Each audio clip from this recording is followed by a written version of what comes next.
Madame, Messieurs, fidèles téléspectateurs de Canal Congo Télévision, merci de nous suivre à travers ce magazine. Au-delà d'actualité, 3 ans après le décès de Étienne Tshisekedi, que reste-t-il du tshisekédisme? Nous recevons ce soir un analyste politique, M. Jean-Paul Kazamba. Nous aurons donc ces analyses par rapport à notre thème de ce soir, 3 ans après le décès de Étienne Tshisekedi. Qui reste-t-il du tshisekédisme? Bonsoir, M. Kazamba. Bonsoir, Madame Gisèle. Merci d'avoir répondu à notre invitation. C'est moi qui vous remercie. Vous êtes analyste politique. Oui. Vous allez répondre à nos questions. Je suis à votre entière disposition. Cela fait 3 ans depuis que mourait Étienne Tshisekedi. 3 ans après, eh bien qu'il a été inhumé il y a une année. Qui représente pour vous cette commémoration? Bon, vous savez que Madame Gisèle, l'IDPS a commencé vers les années 90, si je ne m'abuse, après avoir, il y a eu défection au sein d'IMPR entre Mobutu et Tshisekedi, avec ce qu'on appelle les 13 parlementaires. C'est à partir de ces années-là que l'IDPS était créé, avec les 13 parlementaires. L'IDPS, c'est un parti qui a lutté pendant au moins 36 ans, qui a fait l'opposition. En principe, aujourd'hui, l'IDPS qui est au pouvoir, on devait... Aujourd'hui, les gens ne pouvaient plus pleurer aujourd'hui. Vous savez que l'IDPS est un parti politique qui a milité pour les changements dans ce pays que tous nous connaissons, avec Étienne Tshisekedi. Mais ce qui m'a toujours fait mal au cœur, vraisemblablement, Madame Gisèle, les chefs des partis politiques en Afrique ou au Congo meurent avec leurs partis politiques. Vous vous souvenez d'un père de Mobutu, qui existe peut-être aujourd'hui que des noms. Vous vous souvenez de l'Iferi, de Ngouza à Carlivon, je ne sais pas qui n'existe plus, des PDC, de Kamitato et Iléo. Les vrais problèmes en Afrique ou au Congo, dans des partis, c'est un problème d'idéal ou de relève aussi. On peut parler de l'IDPS Tshisekedi, mais est-ce que c'est l'IDPS de Tshisekedi vivant et le même avec l'IDPS de Tshisekedi qui n'est plus en vie? C'est ça aussi, ce sont des paramètres qu'on doit voir. Parce qu'aujourd'hui, nous avons l'IDPS qui est au pouvoir. En alliance avec le FCC. Qui est au pouvoir, qui devait faire montre de quoi il est capable par rapport à ce qu'on a entendu. Vous savez que l'IDPS a parlé pendant 36 ans. C'est un parti aujourd'hui, après avoir fait une année au pouvoir, avec Félix, les gens pouvaient avoir déjà les retombées de ce qu'on a toujours qualifié du peuple d'abord. Mais je suis navré de voir que, en tout cas, l'IDPS que nous voyons aujourd'hui, ce n'est pas l'IDPS que Étienne Tshisekedi nous a laissé. Ça donne l'impression aujourd'hui que nous avons l'IDPS où il y a au sein de cette partie où vous avez des jouisseurs, des gens qui sont plus pour leur ventre que pour le peuple d'abord. Mais ils ont aussi parce que c'est le peuple d'abord. Mais ça c'est un slogan, mais sur le concret. Parce que vous savez, Madame Gisèle, un gouvernement est évalué dans des états normaux 3 mois après. Après 100 jours, on peut voir quelle est la couleur de ce gouvernement, qu'est-ce que ce gouvernement donne comme espoir au peuple. Après 3 mois. Mais aujourd'hui, ça fait une année que l'IDPS avec Félix est au pouvoir. Moi, je crois qu'on dirait, moi je parlais même que c'est un recul total. Il ne faut pas attendre l'année, cette année, c'est-à-dire l'année. Non, mais si on a. Si a été décrété l'année de l'action. Mais c'est ce qui est regrettable, madame. Si on n'a pas fait quelque chose pendant 365 jours, moi j'ai beaucoup de réserves qu'on puisse faire quelque chose 2 ans ou 3 ans après.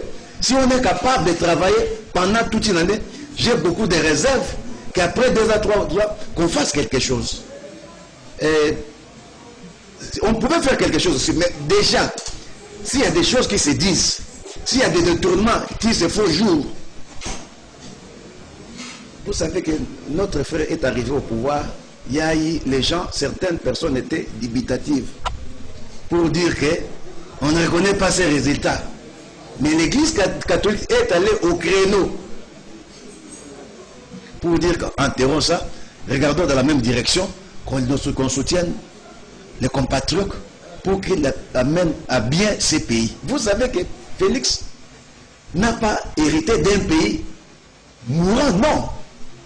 Il a hérité d'un pays qui s'est relevé un peu. Vous savez qu'aujourd'hui, l'armée qui... Un pays qui a beaucoup de problèmes. Permettez, Madame Gisèle. Vous savez que s'il y a quelqu'un qui a trouvé ce pays par terre, c'est Joseph Kabila. Parce que vous savez que lorsque Mobutu est parti, tout était détruit.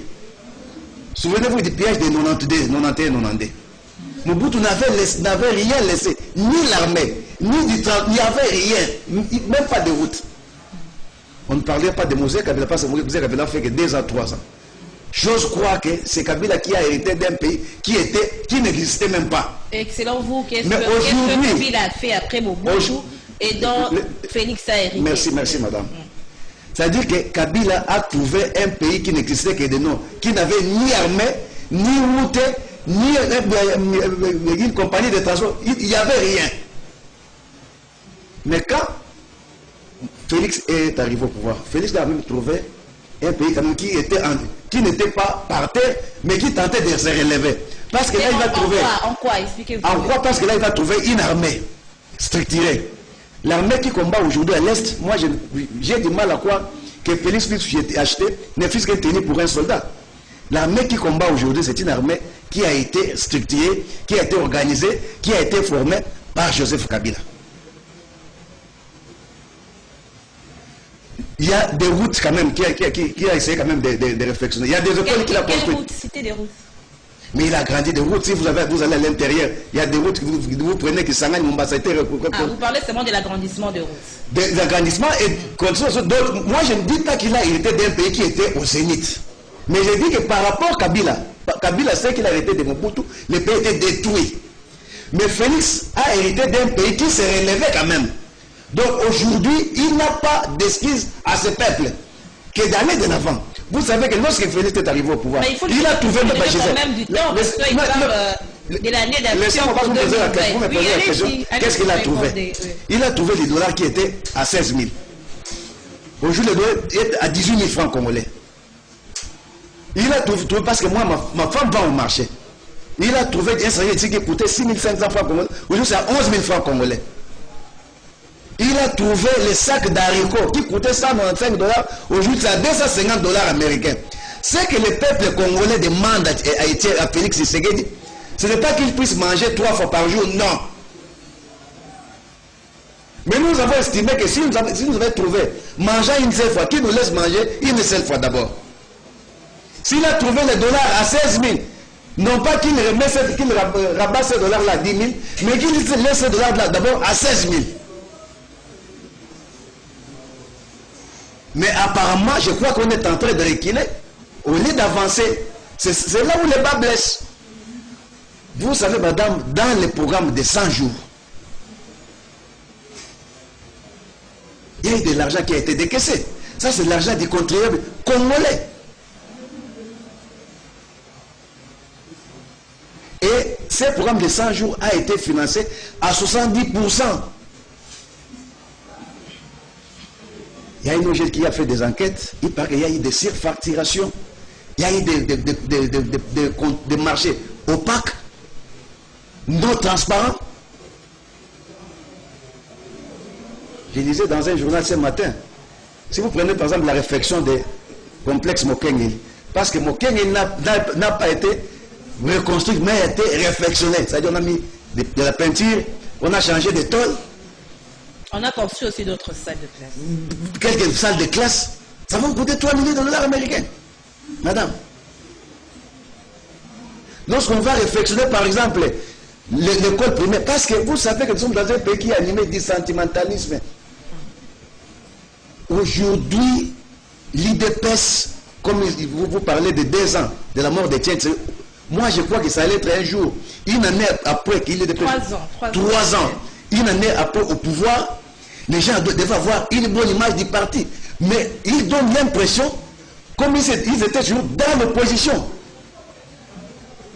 Tu me parles de la coalition. Alors, 3 ans après, puisque nous parlons de 3 ans après le décès de Tiens Tshisekedi, le thème c'est donc est-ce qu'il reste-t-il encore du tshisekédisme? Alors, 3 ans après, par rapport au bilan de la gouvernance que vous venez de dresser là, vous avez parlé de hausse de prix, de dollars, les prix des denrées, bien sûr. Est-ce que Étienne Tshisekedi, là où il est dans sa tombe, selon vous, à avoir vos propos, il risque de se retourner sur sa tombe? Raison pour laquelle je te disais que les chefs des partis politiques au Congo ou en Afrique meurent généralement avec leur parti. Que reste-t-il encore de Palou de Gizenga aujourd'hui, madame?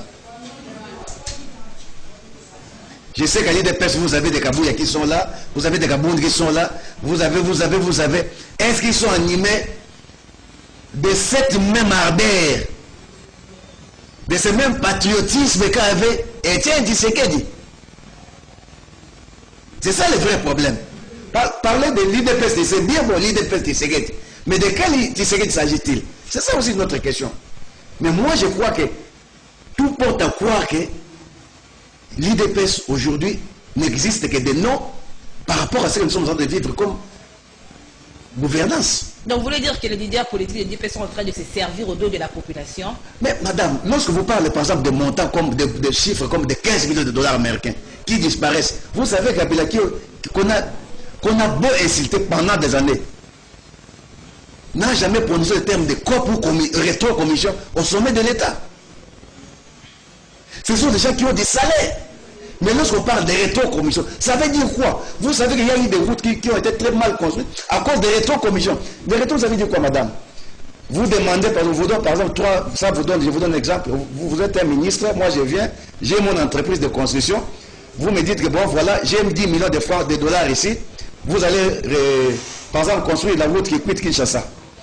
Je vous donne de 10 millions de dollars, je vous donne 8 millions, moi je prends 2 millions de dollars pour ma commission. C'est ça en fait. C'est-à-dire que là, c'est question maintenant de bonne volonté. Les consommateurs disent que bon, voilà, donnez-moi 8 millions, mais je ne peux pas faire le travail comme il faut. Donc l'État est en train, ça c'est même du terrorisme, l'État est en train de voler l'État. Les COP au sommet de l'État, les gens qui ont leur salaire, on va employer ce terme. Mais les chefs sont expliqués par rapport à cela. Mais c'est un acte, ce sont les anti-valeurs. Comment un agent de l'État, un haut fonctionnaire, va vivre des COP? Si nous autres qui sommes des chômeurs, on va faire des COP. Toi qui travaille, qui est payé par l'argent du contrôle, tu vas vivre des COP. Ça dit par exemple, tu vis avec quelque chose, on vous dit que c'est à 100 000 francs, vous vous dites à l'État que non, c'est à 120 000 francs, vous prenez les 20 000 francs. Là, vous voulez l'État, vous voulez le peuple congolais. Non, ça fait très mal au cœur. Vous savez que j'ai suivi, certains disent que non, il y a le ministre des Finances qui est en train de bloquer. Les ministres des Finances que vous voyez là, ça c'est l'école Matata Pogno.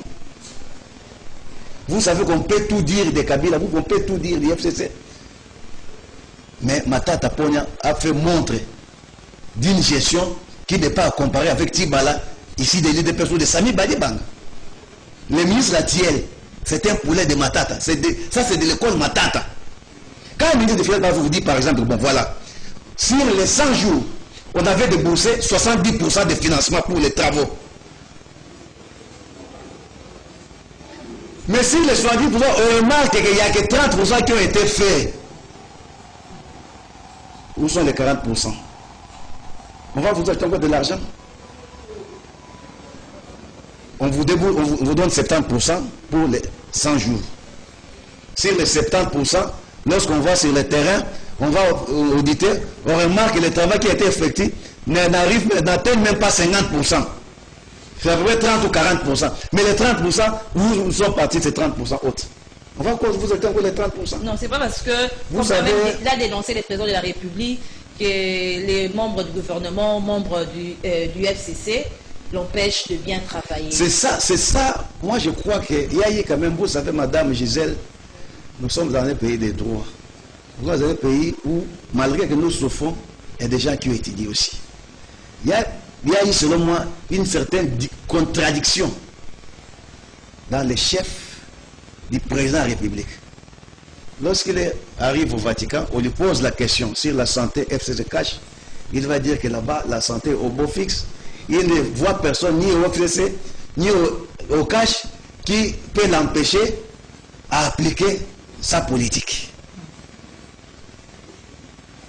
Mais c'est le même président de la République qui va à Londres, qui va dire qu'il y a des ministres qui veulent les bloquer. Et il a promis le bic rouge. Voilà. Il a promis le bic rouge à ses Mais est-ce que, vous savez, Madame Lisette, ça fait très mal au cœur. Le chef de l'État, il est président de la République. À l'instant qu'il soit président de la République, il est le président du Conseil des ministres. Donc lorsque vous voyez les ministres en Conseil des ministres, c'est lui qui doit présider. Le Premier ministre ne préside que par empêchement du chef de l'État. Mais sur le plan de la Constitution, c'est le chef d'État qui préside le Conseil des ministres. Donc il a tout le temps de ramener à l'ordre un ministre. Ce n'est pas devant la diaspora qui va dire ça. Encore que l'article 91 lui donne toute une marge de manœuvre pour remettre à l'ordre un ministre. Est-ce qu'il fallait dire ça en Europe? Surtout que là-bas, il est allé chercher des investisseurs. Comment ils vont vous prendre? Les investisseurs sont des gibiers, madame, peureux. Imaginez General Motors, que vous avez pillé vers les années 92. Est-ce que un monsieur peut revenir encore au Congo? Ou que lorsqu'il est en train d'entendre, non, même là-bas aujourd'hui, entre eux ne s'entendent pas. Ils vont venir comment? Moi, je crois que l'endroit n'était pas indiqué. Le chef de l'État, et on ne l'interdit pas de parler, mais quand on est homme d'État, il faut savoir où s'exprimer. Moi, je crois qu'il a toute une panoplie. Mais il a quand même dit de vérité, que c'était vrai que les membres du FCC l'empêchent de mettre en pratique. Mais quand vous me dites que les membres du FCC l'empêchent de mettre en pratique, ça veut dire quoi? Parce qu'au Vatican, il avait dit une chose. À Londres, il dit une autre chose. Mais je ne comprends plus rien. Parce qu'en fait, aujourd'hui, le problème, c'est quoi? Quand vous avez, par exemple, un ministre des Finances, un ministre en général, dans l'article 93 de la Constitution, le ministre est le patron de son département. Il a sa politique à lui. Lorsque, par exemple, parce que moi, je parle des ministres des Finances, notre ministre des Finances constate qu'il y a de l'argent qui est sorti, mais qui a pris une destination inconnue, par exemple. Lorsqu'on parle, par exemple, des financements, par exemple, des 100 jours, et qu'il y a 70% de l'argent qui a été déboursé. Mais sur le terrain, on voit que ce qui a été réalisé, on trouve des sommes de moutons inachevés. On trouve des routes qu'on allait construire, abandonnées à leur triste sort. Non, madame, écoutez, vous savez que ça c'était un langage de faibles. Aujourd'hui, les l'IDPS, si c'est dit, il y a des bateaux dans les roues, qu'est-ce que la morale politique recommande? De démissionner. Si effectivement, il y a des bateaux dans les roues qui sont dans... Mais la morale politique recommande de démissionner. Mais comment vous pouvez être là au pouvoir, en train de vous plaindre, vous, chef de l'État, président de la République, président du Conseil des ministres? Non, madame. Vous savez que celui qui tire par l'épée paiera par l'épée. Moi, je crois. Vous savez ça, ce sont les anciennes méthodes de l'IDPS.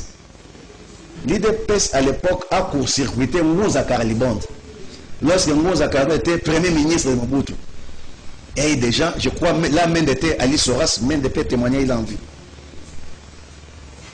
Les patriotes les avaient envoyés en Europe pour aller court-circuiter Moussa pour que la communauté ne donne pas de l'aide. Parce que Moussa avait dit qu'il va à l'étranger. Ça, c'est fait dans un 92, 93, 94. Je vais aller à l'étranger, je vais chercher de l'aide pour les Congolais.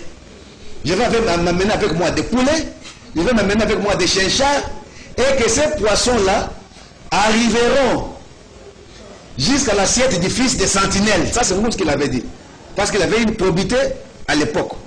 Il était connu avantageusement sur le plan international. Mais qu'est-ce que l'IDPS s'est dit? L'ISORAS à l'époque, l'ensemble. Que non, si on laisse Moussa aller chercher la nourriture pour donner aux Congolais, les Congolais vont oublier qu'ils souffrent et ils vont laisser Mobutu au pouvoir. Ils avaient ça à l'époque. C'est une raison pour laquelle ils croient que les FCC peuvent faire ça. Non. Aujourd'hui, l'IDPS au pouvoir, ce n'est pas les FCC qui demandent à l'IDPS au cash d'appeler des tournements COP. Je ne crois pas que les 15 millions qui ont disparu au niveau de la présidence, ils se sont partagés avec les FCC. Justement, je ne pense pas que les 2 millions de dollars américains... Justement, M. Jean-Paul Kazamba, puisque vous parlez, vous avez évoqué l'alliance FCC et Cash. Nous parlons de 3 ans du décès d'Étienne Tshisekedi. Est-ce que de son vivant Étienne Tshisekedi pouvait concevoir cette alliance FCC-CAJ, on pouvait concevoir, vu face par exemple à des répressions, des manifestations, des l'UDPS, du vivant de Tiens Tshisekedi. Madame, quand vous parlez du vivant de Tiens Tshisekedi, Tshisekedi était un homme comme toi et moi. Tshisekedi a été un père à l'époque.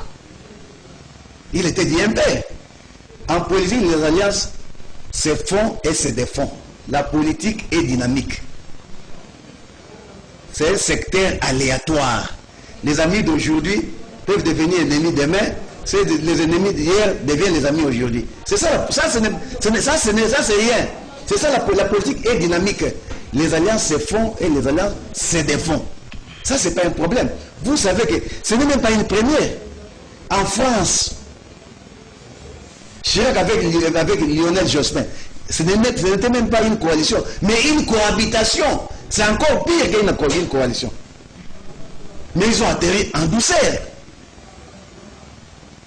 Souvenez-vous du régime de 2004, que je ne sais quoi dire, 1 plus 4. Ce n'était même une coalition. Mais l'État était morcelé. Vous savez, un président de la République avec 4 vice-présidents, vous avez qui avaient la sécurité, la défense et autres. Vous avez Bemba qui avait les finances.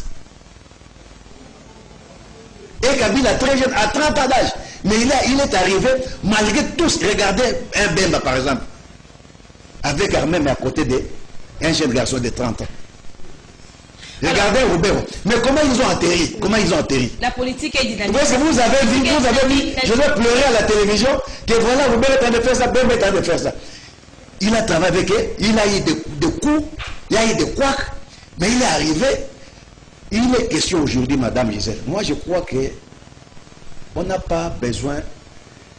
Vous savez qu'il y a trop de fanatisme dans ce pays aujourd'hui. Les gens sont plus fanatiques. Les gens ne veulent plus qu'on puisse parler de l'IDPS ou de Félix. Non, votre Tikaye, il a encore, vous savez, nous sommes dans quel pays? J'ai suivi ce matin à la télévision, non, je crois que ça fait un mois passé. Je vois des Français qu'on appelle des gilets jaunes.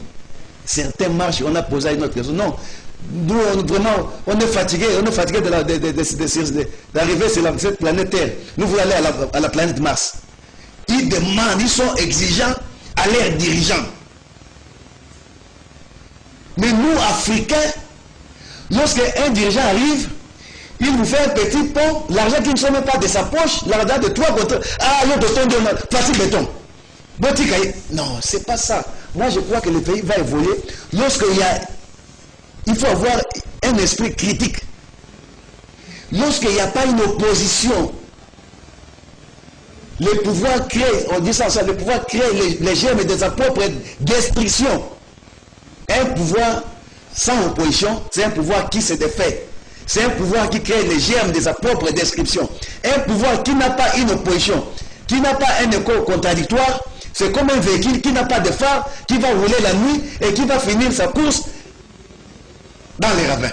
Alors, cela me pousse à vous poser une question par rapport à l'avenir de la coalition FCC-CAJ, puisque vous l'avez évoqué. À l'issue de la retraite de l'UDPS, les résolutions, l'UDPS a déclaré que les moments de faire la courbette à un individu est révolu et que toute alliance qui ne tient pas compte de l'intérêt du peuple n'a pas sa raison d'être. Est-ce qu'on sait là, on peut s'attendre demain à une rupture entre le FCC et les CAJ par rapport à ces propos issus de la retraite de l'UDPS? Selon vous? En politique, tout est possible. Mais qui sera gagnant et qui sera perdant? Vous croyez, madame, qu'aujourd'hui le peuple congolais a besoin de toutes ces distractions? Vous croyez que, madame, aujourd'hui le peuple congolais a besoin qu'aujourd'hui les FCC et les CAJ puissent se séparer? Le peuple congolais a besoin aujourd'hui de la paix à l'Est. Le peuple congolais a besoin aujourd'hui qu'il puisse trouver de l'emploi. Le peuple congolais a besoin aujourd'hui qu'il y ait du courant, qu'il y ait de l'eau. Le peuple congolais a applaudi lorsqu'il a vu Tshisekedi, président de la République, le 21 janvier. Il a applaudi. C'était il y a une coalition. Parce qu'il s'attendait à quelque chose.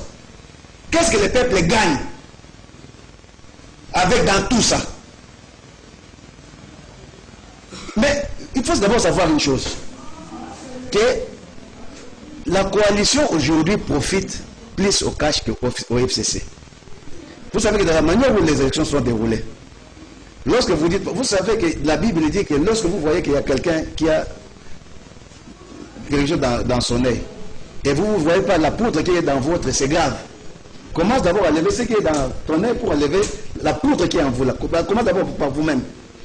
Quand vous dites, par exemple, il y a eu des dominations dans l'Assemblée nationale, au niveau des parlements, mais certains aussi qui disent, par exemple, que les élections présidentielles ont été très mal déroulées. Et alors, est-ce qu'on va arriver dans tout ça? Vous savez que le peuple congolais veut que l'IDPS, qui est au pouvoir, qui est un parti au pouvoir, c'est ça responsable. Notre président de la République doit avoir une maturité politique parce que c'est quelqu'un qui a plus de 56 ans d'âge. Joseph Kabila est arrivé au pouvoir à 30 ans. Il a rencontré Bemba qui était armé. Ils étaient ici à Kinshasa.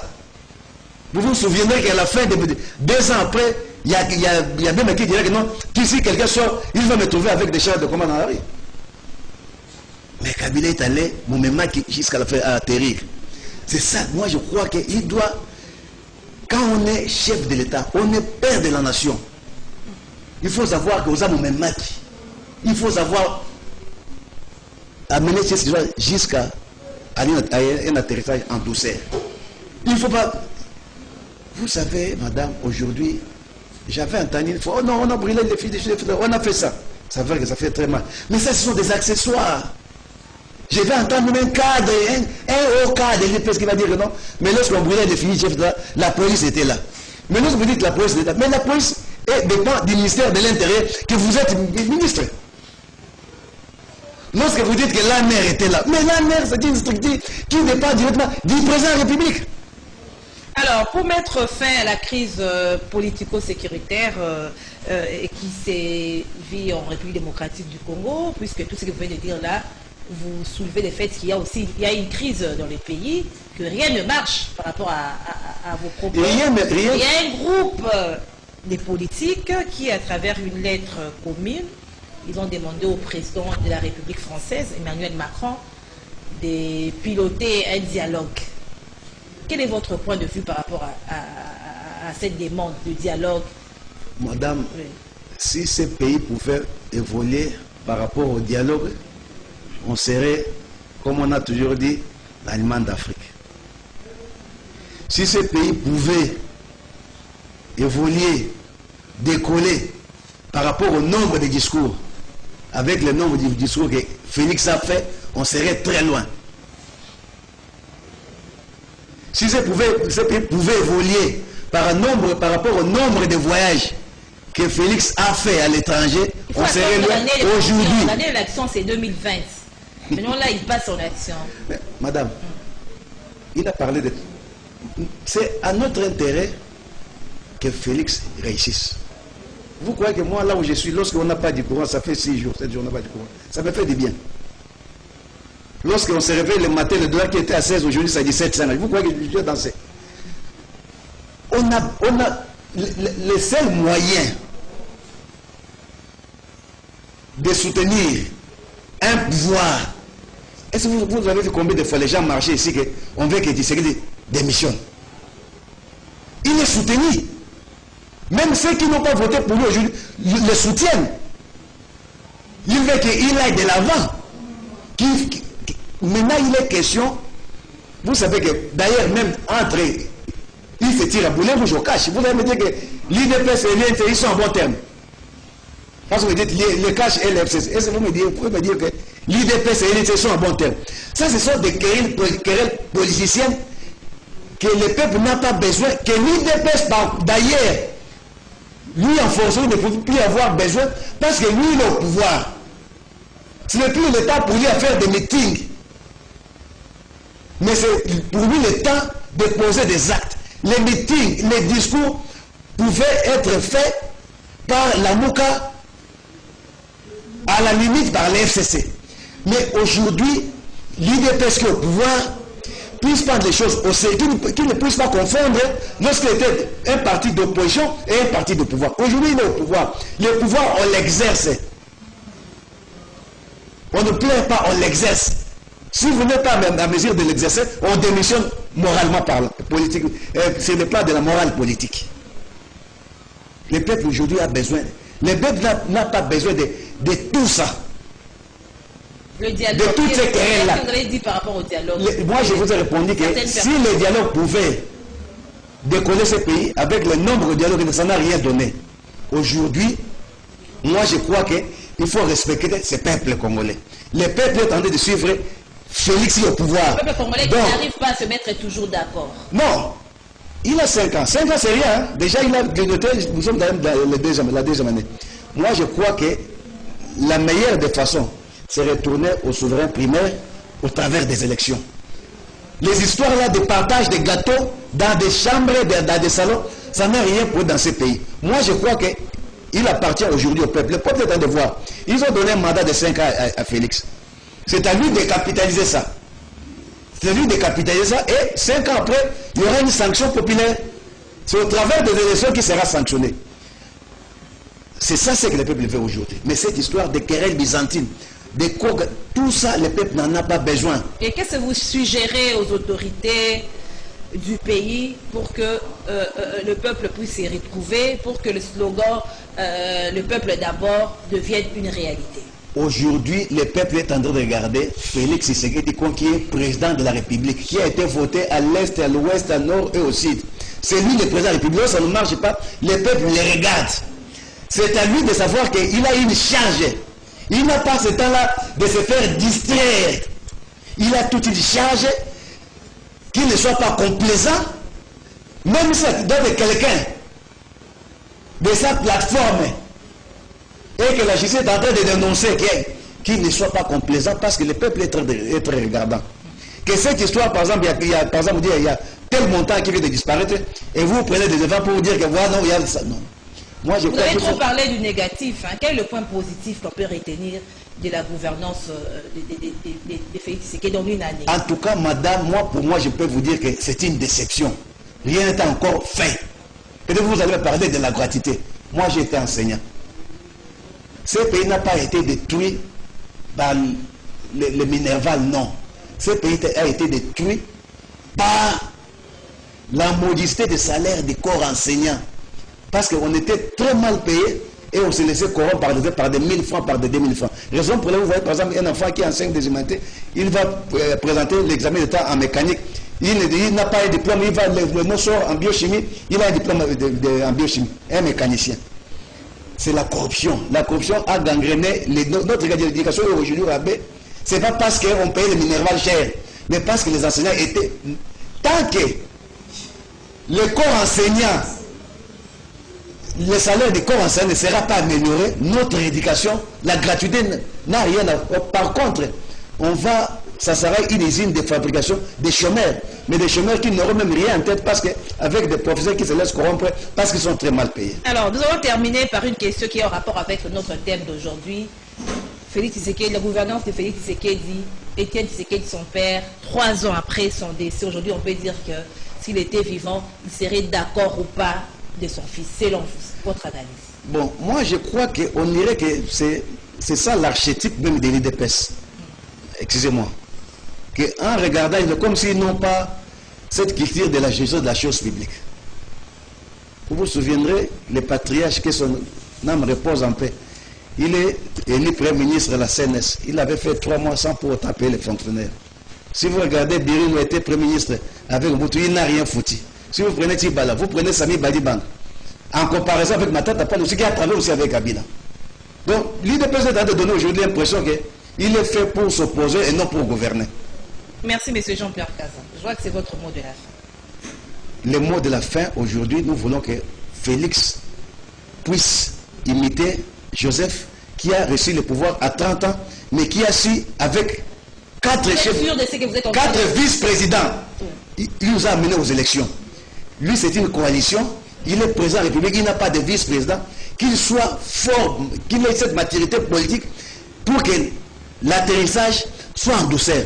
Le peuple n'a pas besoin de ces histoires-là, de ces querelles byzantines-là.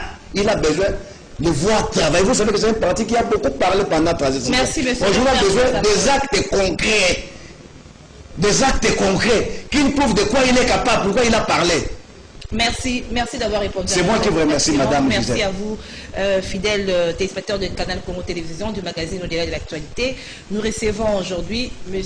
Jean-Paul Kazamba. Il est analyste politique. Avec lui, nous avons abordé le thème du 3 ans depuis le décès de Étienne Tshisekedi. Que reste-t-il encore du tshisekédisme? Voilà, c'est la fin de votre magazine. Nous nous retrouvons au numéro prochain. Au revoir.